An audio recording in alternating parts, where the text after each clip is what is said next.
Salam jumpa pecinta catur, selamat datang kembali di Catur Talk Indonesia.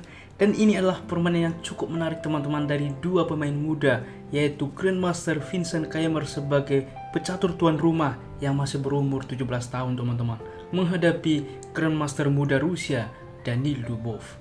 Dan bagaimana hasil ronde pertama Grand Prix tadi malam? Saksikan sampai akhir sehingga Anda mengetahui detailnya. Untuk itu, stay tune di Catur Talk Indonesia.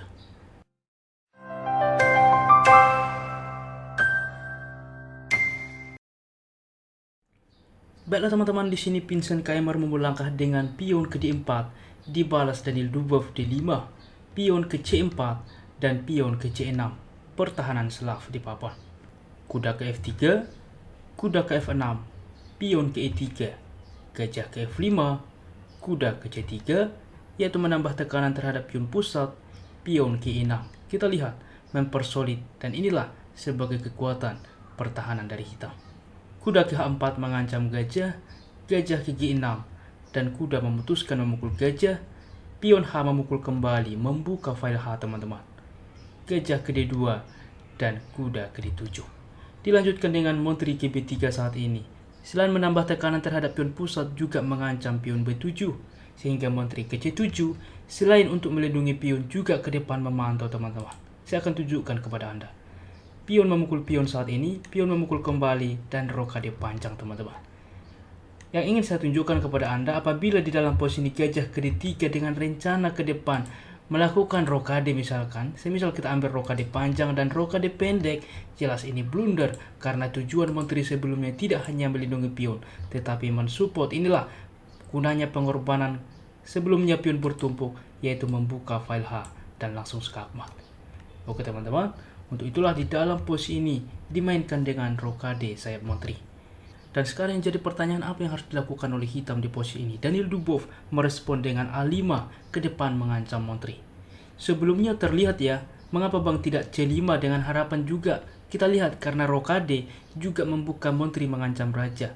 Akan tetapi di sini putih punya counter attack teman-teman dengan kuda memukul pion pusat. Kuda memukul kuda, menteri memukul kembali. Memang terlihat menyeramkan pion memukul pion open skak, tetapi setelah raja ke B1, ini cukup aman teman-teman. Kenapa cukup aman? Kita lihat di sini raja hitam masih di tengah, di mana gajah ke depan dapat aktif untuk menekan.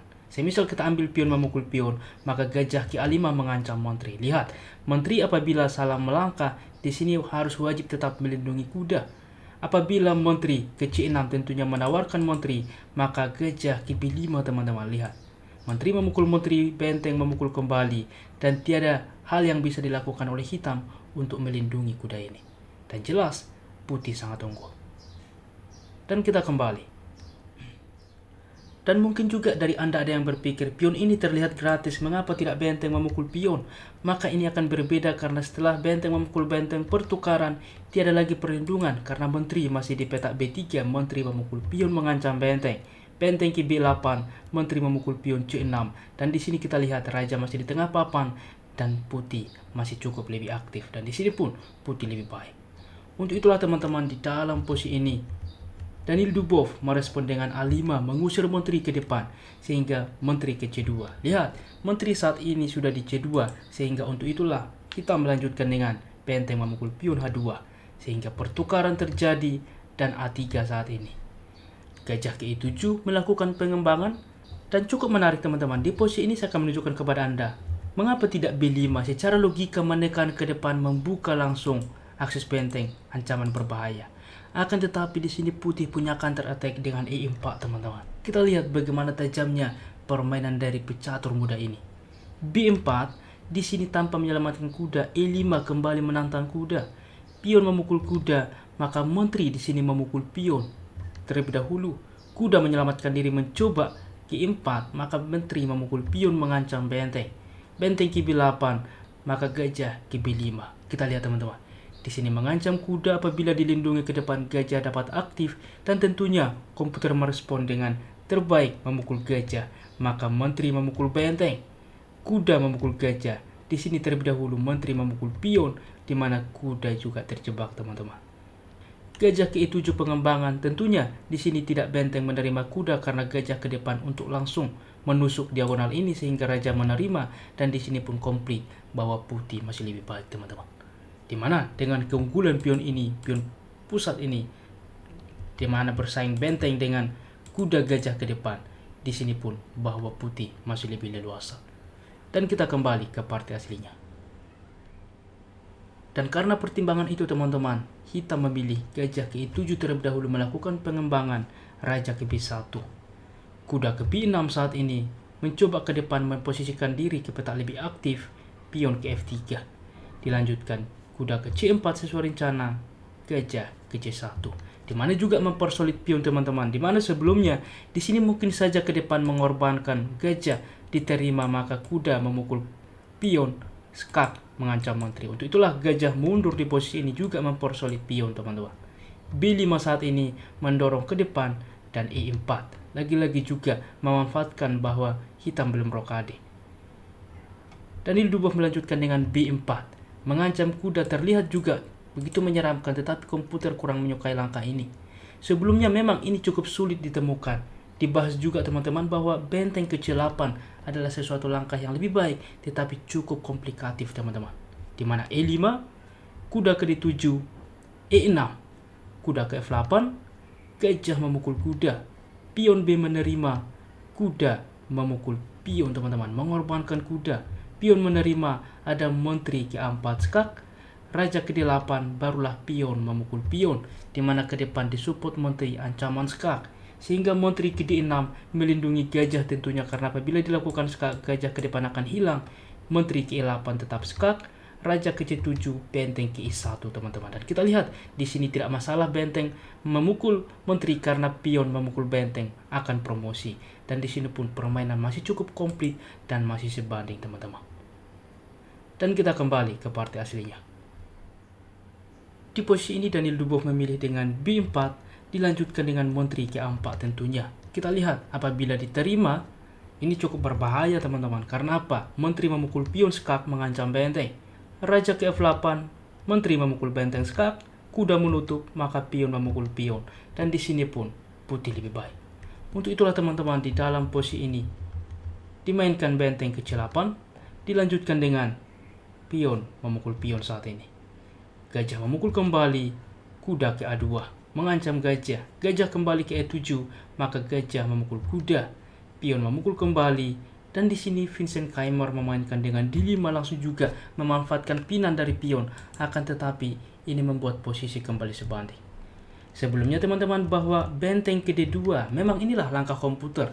Bahwa melindungi pion adalah opsi terbaik, terlihat juga di sini menghalangi gajah. Tetapi tujuan benteng selain melindungi pion, juga bermanuver ke depan mengancam pion. Kita akan lihat menteri ke C7, benteng ke C2, kuda ke D7, menteri memukul pion.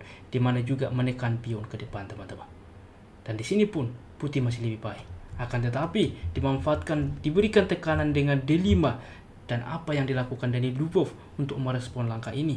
Dilanjutkan dengan raja ke F8 dengan simpel melepaskan pinan. Maka di sini menteri memukul pion, menteri ke C7, pion memukul pion, menteri memukul kembali, dan ditawarkan pertukaran menteri sehingga langsung menuju endgame.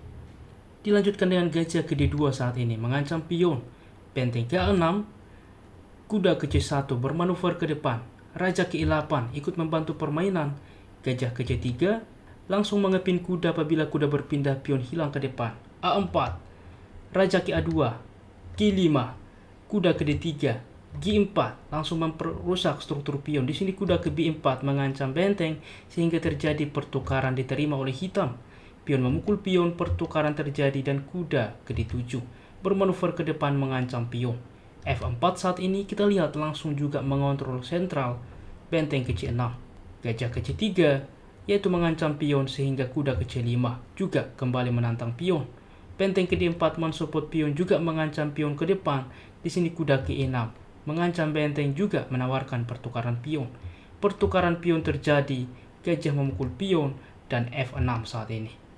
Gajah ke A6 mengancam kuda, kuda ke D3 dan benteng ke D4.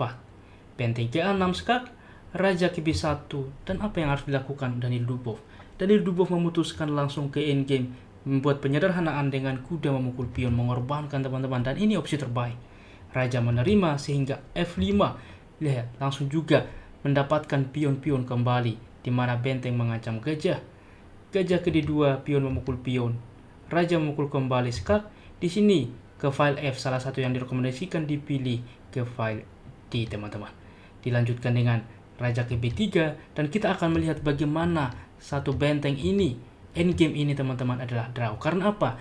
Tujuan dari hitam adalah menawarkan benteng sehingga gajah tidak mungkin ke depan bisa melakukan skakmat. Dan kita akan melihat pelan-pelan polanya, di mana di dalam posisi ini Daniel Dubov bisa memanage permainan dan juga mencegah untuk terjadi skak trik yang bisa membuat hitam kalah. Tentunya Daniel Dubov sudah tahu akan endgame ini, teman-teman. Dan kita lihat bagaimana Vincent Keymer juga begitu berusaha untuk mengambil kesalahan dari Daniel Dubov, dan Daniel Dubov dapat mempertahankan pertahanan sehingga memantau permainan ini tetap sebanding, teman-teman. Dan kita melihat langkah bolak-balik yang dilakukan oleh hitam, dilakukan skak, langsung dipin. Ini adalah kunci, langsung mengepin gajah terhadap raja, teman-teman, menawarkan benteng, dan pastinya draw. Dan setelah raja ke-4, mereka sepakat draw, teman-teman. Bagaimana permainan ini? Dan semoga bermanfaat dan menjadi inspirasi bagi kita di dalam bermain catur selanjutnya. Tentunya 3 pemain muda, salah satunya ialah Andrei Esipenko. Dan kita akan melihat bagaimana permainan mereka ini pada Grand Prix, teman-teman. Dan berikut adalah hasil leg yang pertama, di mana dari grup A semuanya imbang, dari grup B Wojciech dan Fedosev menang, dari grup C Aronian menang, dan dari grup D semuanya imbang, teman-teman. Demikianlah permainan hari ini, dan jika kawan-kawan suka, please like, komen, dan juga subscribe. Apabila ada saran ke depan, jangan ragu tuliskan di kolom komentar. Salam Catur Talk Indonesia, sampai jumpa di video berikutnya. Keep sharing and keep loving. Bye-bye.